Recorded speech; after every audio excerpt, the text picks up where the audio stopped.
Okay, so today I have to discuss on organic chemistry, that is CSIRNet 2025 and GATE 2026. So today I have to discuss on organic chemistry from zero knowledge, that is for especially for CSIRNet December 2025, GATE 2025, and also WB set December 2025. Okay, already the form fill up that should be started, I already tell you. So now I have to start with that. Okay, so first one, there must be, we have to more focus on GOC. Okay, first we have to learn about GOC, because GOC is very much important to understand, because there must be so many conceptual as well as reaction mechanism based question that should become there. The initial GOC is needed to understand, to predict the product and the pathway, how the reaction going on. That is very important. Okay, so then we have to learn about reaction mechanism. That means substitution reaction, addition, elimination, substitution reaction, radical mechanism, as well as acid base reaction. Okay, and then we have to learn some specific name reaction, then reagent chemistry, then ultimately spectroscopy, basically for IR and NMR. Okay, then pericyclic reaction, bioorganic and enzyme. Okay, so next one, this I already tell, that is 1 degree 2 degree previous lecture. Okay, this is also I tell, this chart also I tell. Okay, factors affecting electronegativity already I tell, inductive effect, mesomagnetic effect, so on. Inductive effect, okay, already I discussed in previous lecture. So how the inductive effect play the role? When there must be NO2 group is there, NO2 group show minus R resonance and minus I effect both. When nitro group present at the mono substituted position, there obviously minus R minus I can be there, but sometimes if nitro group is present in that position where the resonance is restricted, suppose in any molecule where the restricted resonance can be there, the electron cloud of benzene can never be go in nitro group. That means the resonance is prevented. On that case, minus R never be shown. Only minus I can be predominant. आपका जब भी reaction होता है तो reaction में आप देखोगे जब आपका नाइट्रो ग्रुप में क्यों माइनस आर दिखाता है, क्योंकि बेंजीन का जो इलेक्ट्रॉन क्लाउड होता है वो नाइट्रो ग्रुप तक एक्सटेंड करके रेजोनेंस में जाता है, राइट. बट अगर कोई भी ऐसा होता है कि आपका ऐसा सब्सटेंट है या ऐसा स्ट्रक्चर है मॉलिक्यूल का कि आपका रेजोनेंस ही प्रिवेंट हो जाए, तो माइनस आर नाइट्रो ग्रुप नहीं दिखाएगा. क्या दिखाएगा? माइनस आर दिखाएगा. Okay, and CH3 always show plus I and also plus H, that is hyperconjugation. Okay, inductomeric effect I already say, electromeric effect I already say, that is like for example electromeric effect I already say, inductomeric effect I already say.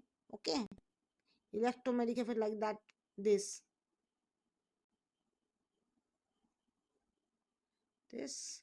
suppose any nucleophile that should be presence of nucleophile, there must be some changes can be there.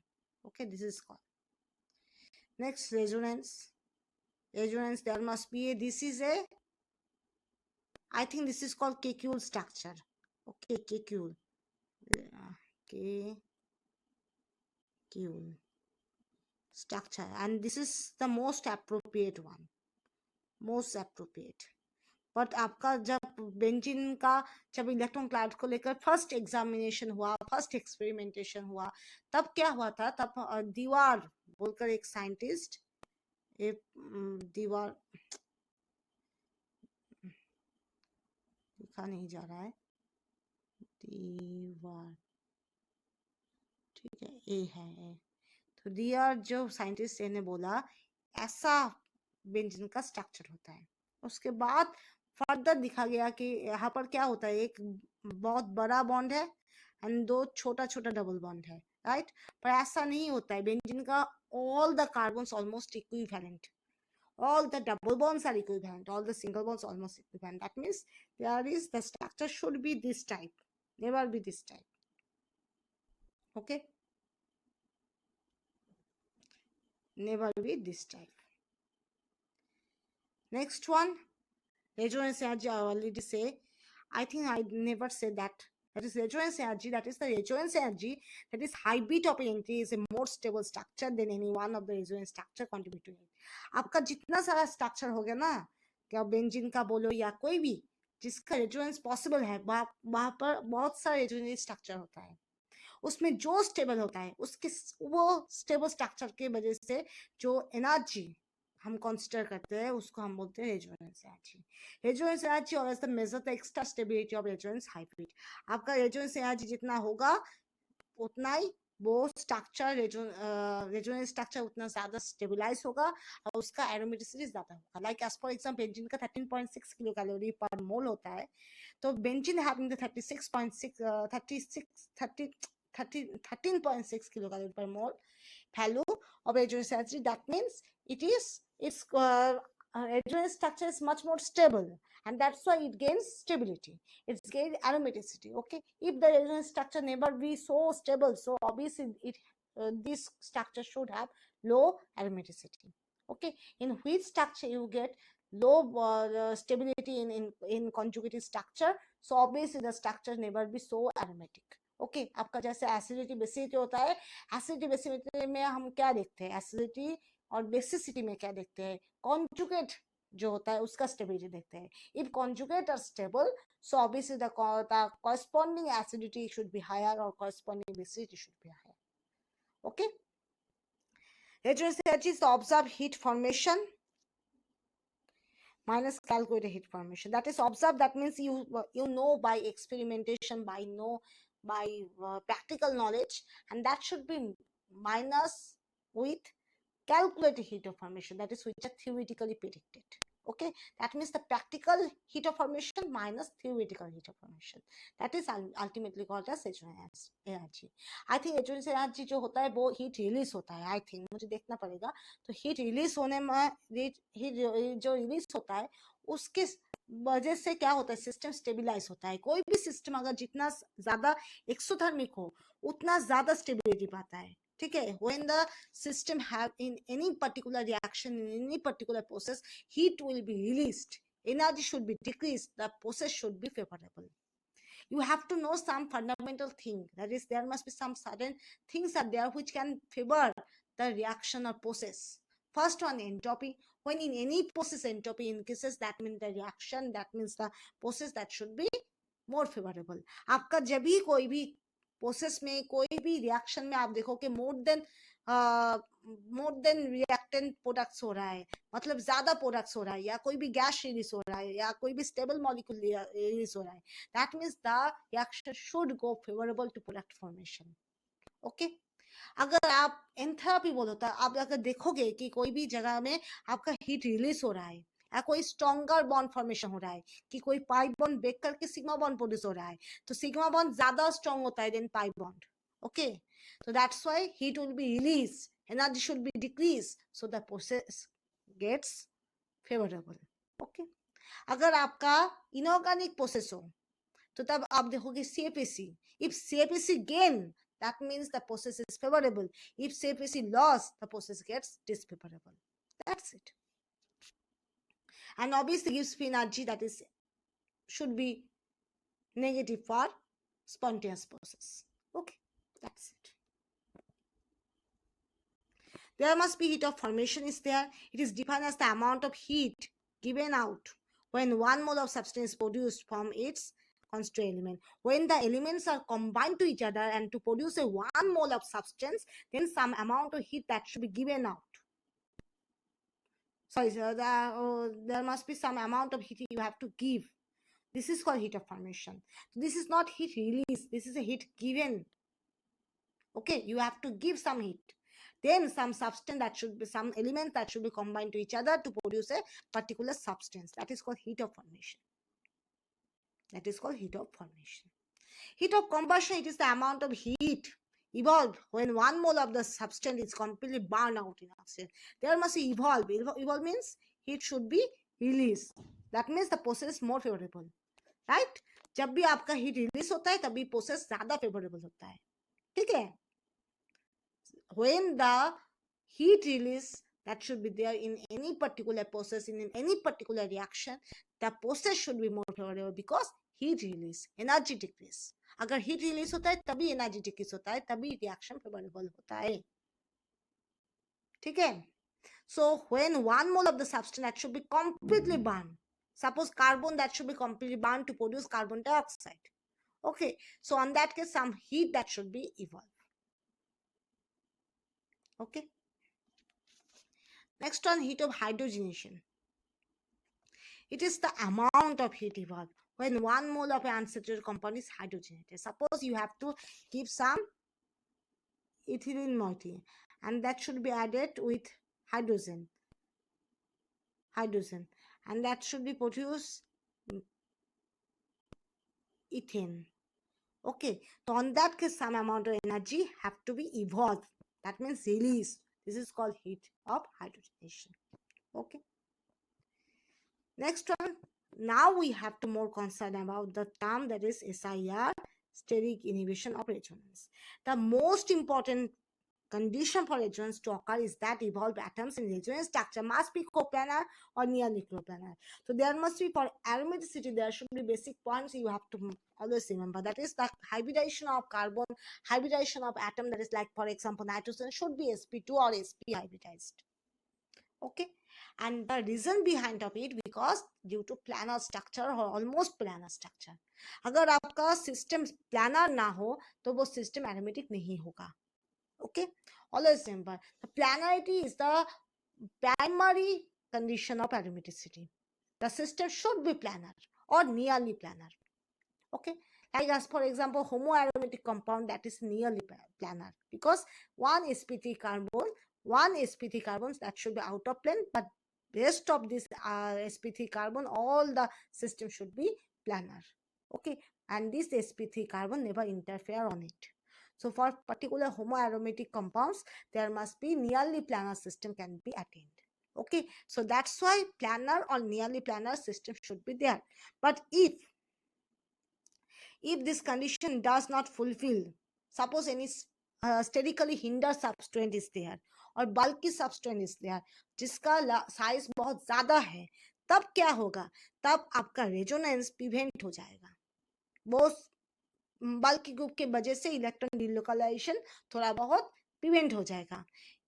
तो वो आपका क्या होता है, वो delocalisation prevent भी हो सकता है, थोड़ा बहुत हो सकता है, वो डिपेंड करता है बल्कीनेस ऑफ द सबस्ट्रेट के ऊपर. ठीक है, तो that is delocalization of electrons और positive charge should be restricted. तो डिलोकलाइजेशन रेस्ट्रिक्टेड होगा. Now, as for example, there must be nitrogen having the lone pair. So there must be a bulky NO2 group is there. Suppose this NO2 group is there, bulky group. So this should be prevented. This lone pair cannot go in the benzene ring. Okay, the nitrogen lone pair never go in the benzene ring due to presence of two bulky nitro group. That's why this is called SIR or steric inhibition of resonance. Okay. Next one, effect of bond length and bond strength. Owing to involvement of resonance, single bond assume partial double bond character and double bond obviously having some partial single bond character. आपका जब benzene होता है, benzene में देखो ये जो bond है, ये डबल बॉन्ड देख रहे तो ये डबल बॉन्ड थोड़ा बहुत सिंगल बॉन्ड की तरह काम करता है, और ये जो सिंगल बॉन्ड देख रहे हो ये थोड़ा बहुत डबल बॉन्ड की तरह काम करता है. मतलब क्या होता है, आप जब रेजोनेंस देखोगे तब कोई एक फिक्स सिंगल बॉन्ड या फिक्स डबल बॉन्ड नहीं रहेगा. There should be dislocation of electron can be there, so double bond single bond can be change time to time. Okay, and you never detect by normally. So that's why double bond or single bond they having the average distance of single bond double bond. मतलब single bond double bond के ठीक बीच में जो length होता है वो length show करेगा. कोई फिक्स डबल बॉन्ड या फिक्स सिंगल बॉन्ड नहीं रहेगा. Okay, due to resonance, single bond having some partial double bond character and double bond having partial some single bond character. Okay, but when resonance restricted by any bulky group, which is called steric inhibition of resonance, SIR. Steric inhibition of resonance, there should be due to bulkiness of the group that resonance is restricted. And when resonance is restricted, the property that should be diminished. property भी नहीं रहेगा. अगर resonance के लिए तो ये property आया ना, resonance के वजह से तो ऐसा हम देखा कि डबल बॉन्ड सिंगल बॉन्ड की तरह थोड़ा बहुत दिखा रहा है और सिंगल बॉन्ड डबल बॉन्ड की तरह थोड़ा दिखा रहा है. तो रेजोनेंस ही अगर ना हो तो ये प्रॉपर्टी, ये जो उसका जो कैरेक्टरिस्टिक्स है ये तो नहीं दिखाएगा ना. तो तब क्या होगा, तब डबल बॉन्ड उसका डबल बॉन्ड का लेंथ ही दिखाएगा और सिंगल बॉन्ड उसका सिंगल बॉन्ड का लेंथ ही दिखाएगा, कोई एवरेज लेंथ नहीं दिखाएगा. ठीक है. So due to steric inhibition, resonance prevented, so that not occur. So due to resonance, there must be always we see हम लोग क्या देखते हैं, डबल बॉन्ड सिंगल बॉन्ड की तरह काम करता है और सिंगल बॉन्ड डबल बॉन्ड की तरह काम, मतलब सिंगल बॉन्ड थोड़ा पार्शियल डबल बॉन्ड की नेचर शो करता है और डबल बॉन्ड थोड़ा पार्शियल सिंगल बॉन्ड का नेचर शो करता है. क्यों? Because of electron delocalisation. Electron कहीं पर स्टैटिक नहीं है ड्यू टू रेजोनेंस. इसलिए क्या होता है, जब कोई एक टाइम में वो डबल बॉन्ड है, दूसरा टाइम में वो सिंगल बॉन्ड हो जाता है. तो इसलिए क्या होता है, जब कोई एक टाइम में वो सिंगल बॉन्ड है, वो दूसरा टाइम में डबल बॉन्ड हो जाता है. किसके लिए? इलेक्ट्रॉन डीलोकलाइजेशन के लिए, क्योंकि इलेक्ट्रॉन डीलोकलाइज्ड है, कोई एक जगह में फिक्स नहीं है. राइट. पर अगर आप रेजोनेंस ही स्टॉप कर दो by steric inhibition of resonance, अगर रेजोनेंस ही स्टॉप कर दो तो ए प्रॉपर्टी तो नहीं शो होगा.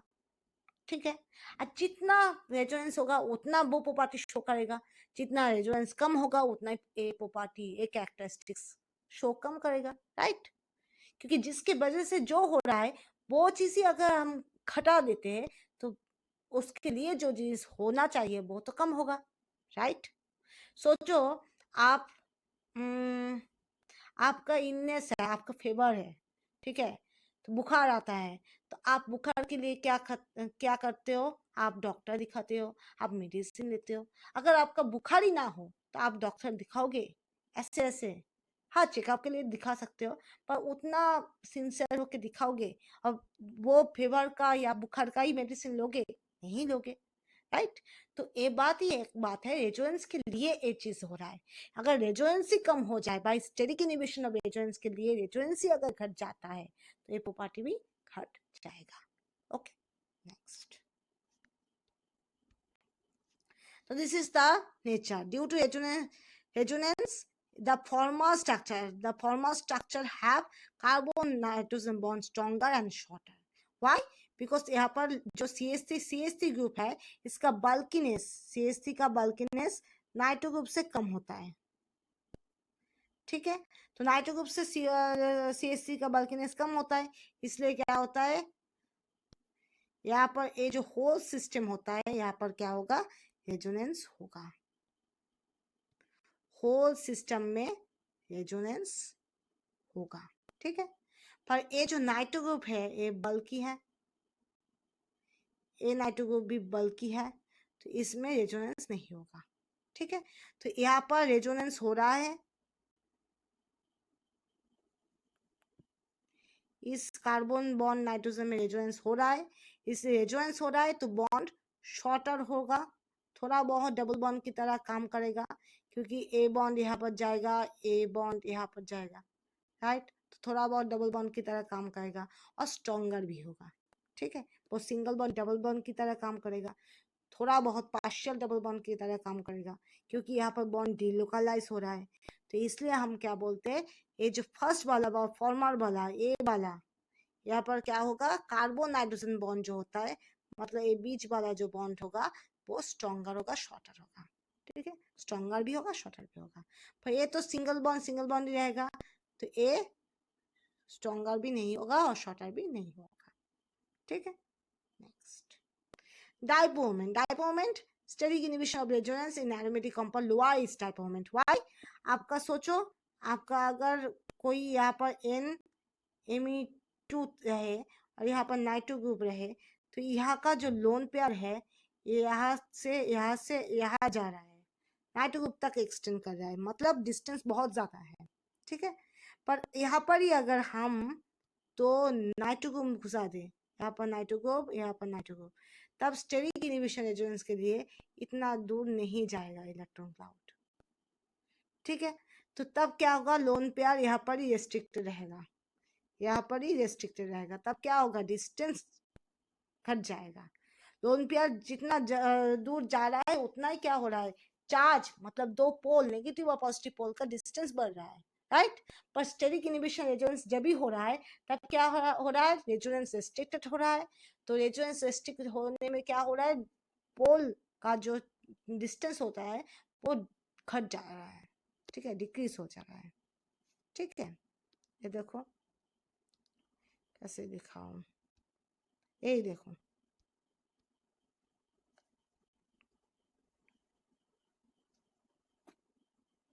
सोचो यहाँ पर कोई नाइट्रोजन NH2 है, NO2 ग्रुप नहीं है, NH2 है। सोचो यहाँ पर भी कोई NH2 ग्रुप है, ठीक है। And bulkiness nitro group is much more bulky than CH3, okay. तो क्या होगा, इसका जो लोन पेयर होगा ये तो यहाँ पर इतना जाएगा, नाइट्रो ग्रुप को खुलकर लिखो, यहाँ पर डबल बॉन्ड होगा, यहाँ पर O नेगेटिव होगा, तो ऐसे जाएगा, ठीक है। तो यहाँ पर एक्सटेंड कॉन्जुगेशन होगा, तो यहाँ पर अगर O नेगेटिव चार्ज हो, यहाँ पर क्या होगा, पॉजिटिव चार्ज होगा, दो पोल के जैसा प्रोड्यूस होगा, राइट। चार्ज सेपरेशन बहुत ज्यादा होगा, तो आपका distance between two pole that should be increases, right. but here due to two nitro group, this NH2 group, NH2 lone pair never be go that way, okay. The resonance is somehow restricted, so there must be the distance between the two poles that should be decreases, okay. So that's why you know again आपका जो dipole moment होता है वो charge और distance के ऊपर depend होता है, तो charge that should be similar in both of cases, but due to steric inhibition of resonance, distance between two pole that should be decreases, distance between of two pole that should be decreases. So for that cases, SIR, steric inhibition of resonance, mu dipole moment that should be also decreases due to distance between of two pole that should be decreases, that's why, okay. And basicity also increases for SIR. For SIR, basicity increases. Why? Because resonance is restricted, so the lone pair are more localized in nature. And when the lone pair are more localized, so that should be always try to be donate. Okay? आपका एक जगह में अगर lone pair है तो ज्यादा donate होगा, right. Next one and last one, melting and boiling point, compound having SIR। जब SIR होगा, यहाँ पर ये जो सिंबल दिखा रहे हैं, ये सिंबल कोई लेस देन ग्रेटर देन नहीं है, ठीक है। ये ऐसा ऐसा ऐसा ऐसा सिंबल है, ठीक है। मतलब इसके साथ ए रिलेटेड है, उसके साथ वो रिलेटेड है, उसके साथ वो रिलेटेड है। अगर कंपाउंड हैविंग SIR, अगर SIR है, स्टेरिक इनहिबिशन ऑफ रेजोनेंस है, तब आपका रेजोनेंस क्या होगा, डिक्रीज करेगा, राइट। तब आपका क्या होगा, आयनिक कैरेक्टर जो होगा वो भी डिक्रीज करेगा, और आयनिक कैरेक्टर के साथ मेल्टिंग पॉइंट बॉइलिंग पॉइंट क्या होता है, डायरेक्टली प्रोपोर्शनल होता है, ठीक है। तो इसलिए आपका melting point and also boiling point दोनों ही डिक्रीज करेगा, ठीक है। तो ऐसे ऐसे आपका SIR और स्टेरिक इनहिबिशन ऑफ रेजोनेंस खत्म होता है। तो आप क्या क्या सीखा, SIR और स्टेरिक इनहिबिशन ऑफ रेजोनेंस में क्या होता है, एक होता है रेजोनेंस रेस्ट्रिक्टेड होता है, लोन पेयर का एबिलिटी या बेसिसिटी वो बढ़ जाता है, और क्योंकि रेजोनेंस रेस्ट्रिक्ट होता है तो लोन पेयर जाके जाके जाके जो दो पोल प्रोड्यूस करता है, वो दो पोल तो उतना अच्छे से नहीं होता है क्योंकि रेजोनेंस रेस्ट्रिक्ट होता है। तो इसलिए क्या होता है, distance between two positive and negative pole that should be decreases, right. तो इसलिए क्या होता है, डाइपोल मोमेंट भी डिक्रीज करता है, क्योंकि चार्ज तो दोनों में सेम होता है। अगर आप ले लो एक स्टेरिक इनहिबिशन वाला और दूसरा इनहिबिशन को छोड़कर दूसरा एक कंपाउंड ले लो, वहां पर अगर आपका सब कुछ एक ही जैसा हो और एक में दो बल्कि सबस्ट्रेन ना हो और दूसरे में दो बल्कि सबस्ट्रेन हो, ऐसा अगर आप ले लो, तो तब क्या होगा, सोचो यहाँ पर हमने जो बोला दोनों में ही अमीन ग्रुप घुसा दिया, दोनों में इन पैरा में नाइट्रो ग्रुप है, पर फर्स्ट वाला में 2 मिथाइल ग्रुप है, सेकंड वाला में 2 नाइट्रो ग्रुप है, और नाइट्रो ग्रुप का साइज CH3 से ज्यादा होता है। तो फर्स्ट वाला में अमीन का लोन पेयर रेजोनेंस में पार्टिसिपेट किया, तो इसलिए क्या होगा, नाइट्रोजन लोन पेयर देकर थोड़ा बहुत पॉजिटिवली चार्ज या पॉजिटिव डाइपोल प्रोड्यूस कर रहा है, और वो जो लोन पेयर जाके जाके नाइट्रो ग्रुप में जा रहा है वहां पर O नेगेटिव हो रहा है, राइट। यहाँ पर O नेगेटिव हो रहा है, यहाँ पर नाइट्रोजन के पास पार्शियल डेल पॉजिटिव हो रहा है, ठीक है। तो डेल पॉजिटिव और डेल नेगेटिव मतलब क्या होता है, 2 पोल जनरेट हो रहा है, 2 चार्ज स्पेसिस जनरेट हो रहा है। तो 2 चार्ज स्पेसिस का जो डिस्टेंस होता है वो D क्या होगा, इंक्रीज करेगा, तो आपका डाइपोल मोमेंट भी इंक्रीज करेगा बाय रेजोनेंस, राइट। पर जो यहाँ पर है, यहाँ पर रेस्ट्रिक्शन हो रहा है, तो इसलिए क्या होगा, डिस्टेंस बन नहीं रहा है, तो डाइपोल मोमेंट भी डिक्रीज होगा, डाइपोल मोमेंट भी डिक्रीज होगा for steric inhibition of resonance, okay. और क्या होगा, when resonance restricted, their ionic character restricted, so melting point, boiling point, that also be decreased, okay. So up to this, and next day I will discuss on PYQ or question solve, okay. Thank you.